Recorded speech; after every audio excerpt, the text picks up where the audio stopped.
백석가족 여러분, 잘 지내시지요?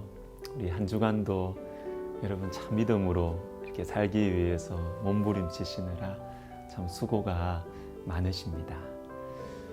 이제 다가오는 6월 한 달 우리 백석 기말고사 하는데 하루에 한 장씩 잠언을 묵상하면 좋겠다 이렇게 준비하고 마음을 먹는 중에 잠언에 대한 설교를 하려는 마음을 품었습니다. 그래서 지난주에 잠언을 나누었어요.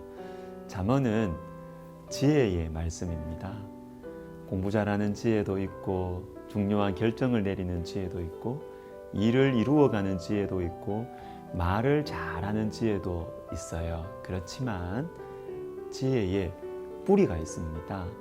하나님을 경외하는 것이 지혜의 뿌리입니다. 여호와를 경외하는 것이 지식의 근본이거늘 미련한 자는 지혜와 훈계를 멸시하느니라. 이게 잠언의 뿌리 말씀이에요. 지식의 근본이 뭐라고요? 여호와를 경외하는 것. 그런데 이것과 반대되는 것 뒤에까지 말씀을 보세요. 미련한 자는 이렇게 나옵니다. 그런데 이 설교의 포인트 핵심이었는데 미련한 자의 특징은 지혜가 없는 것이 아니에요. 지혜와 훈계를 멸시하는 것이 문제다라는 것입니다.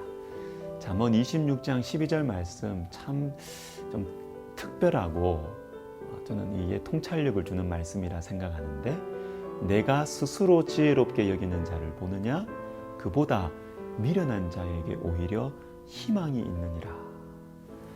지혜의 말씀인 잠언이 가장 자주 부정적으로 소개하는 사람은 미련한 자, 당연합니다. 그런데 이 미련한 자보다 더 희망 없는 사람이 누구냐 하면 스스로 지혜롭게 여기는 자입니다.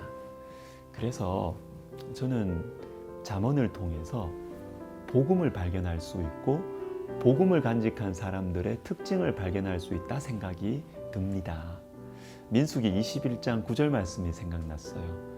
모세가 놋뱀을 만들어 장대 위에 다니 뱀에게 물린 자가 놋뱀을 쳐다본 즉 모두 살더라. 내 생각에는 안 될 것 같아요. 내 경험에 비추어 보면 놋뱀 바라본다고 이 몸에 퍼져가는 독이 사라질 것 같지 않아요.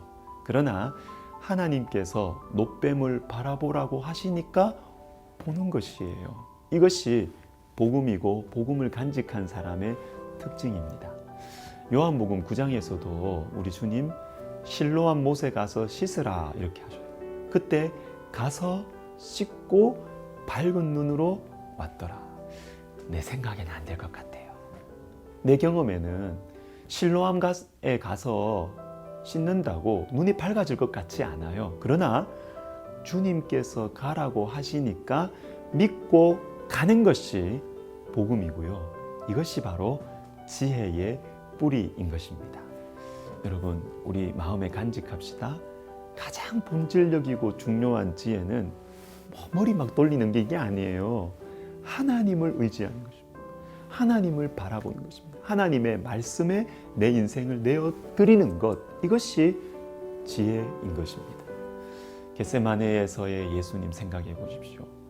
십자가를 피할 지혜가 있으셨잖아요. 능력도 있으셨어요. 그러나 아버지의 뜻대로 되기를 원하나이다 하시면서 하나님께 인생을 맡기셨습니다. 이게 지혜입니다. 우리가 볼 때는 너무나 미련해 보이는 주님의 결정이 저와 여러분을 영원한 지옥에서 영원한 천국으로 건져내는 하나님의 지혜가 되었습니다. 고린도전서 1장 24절 25절 기억나시죠? 그리스도는 하나님의 능력이요 하나님의 지혜다.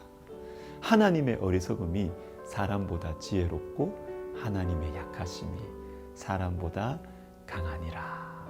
여러분 맞습니다. 바로 이것입니다. 우리 팀 하스 하형록 회장님, 여러분 그 간증 보셨습니까? 꼭 한번 보세요.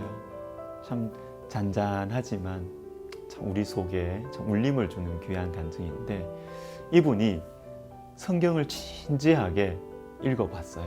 보니까 성경의 핵심이 두 개더라. 마음과 뜻과 정성을 다해서 하나님 사랑하고 내 이웃을 내 몸과 같이 사랑하라. 이 말씀을 이렇게 간직하고 있다가 하나님의 음성이 들려오는 것 같아 자신의 심장을 양보했습니다. 미련한 결정이죠. 그러나 이게 지혜라는 것이죠. 여러분, 진짜 지혜는 내 시나리오, 내 생각, 내 계획이 아니라 하나님을 의지하는 것이고 하나님의 말씀을 멸시하지 않는 것입니다. 여러분, 세월이 가면서 풀은 마릅니다. 꽃은 시듭니다. 몸은 약해져 가고 내 마음, 내 정신도 예전 같지가 않고 깜빡깜빡해요. 그리고 가까운 사람들은 점점 더 멀어져 갑니다. 우리 내 경험 이제 내려놓읍시다. 내 명철 내려놓고 주님의 말씀을 읽고 묵상하고 순종하여서 참 우리의 남은 인생이 예수님의 향기가 풍겨져 나오는 참 그런 지혜로운 삶을 살았으면 좋겠습니다. 여러분, 이 말씀을 듣고 우리가 꼭 한번 실천해 볼 게 있어요. 묵상하면서 뭐냐면 내 삶 가운데 하나님께 맡겨드리지 못한 것들 있을 거예요. 자식일 수도 있고 건강일 수도 있고 뭐 돈일 수도 있고 뭘 수도 있어요. 자존심일 수도 있고 요거 가지고 한번 기도의 자리에 나아가 보았으면 좋겠습니다. 그리고 또 하나 한번 우리가 실천해 볼 것은 좀 지혜로운 선택을 작지만 하나라도 한번 해보는 것입니다. 내 생각에는 안 될 것 같아요. 내 경험으로는 안 될 것 같아요. 그러나 주님께서 자꾸 마음에 부담을 주세요. 이렇게 해야 될 것만 같아. 그것이 크든 작든 상관없이 이번 한 주간 살아가면서 한번 해보는 것입니다. 선택을 한번 해보는 것입니다. 그렇게 한번 말을 해보는 것이고 그렇게 한번 침묵을 해보는 것입니다. 그렇게 할 때 어떤 일이 일어나는지 내 안과 밖에 여러분 참 좋은 신앙의 훈련이 될 것 같아요. 백석가족 여러분, 힘을 내십시오. 사랑하고 축복합니다.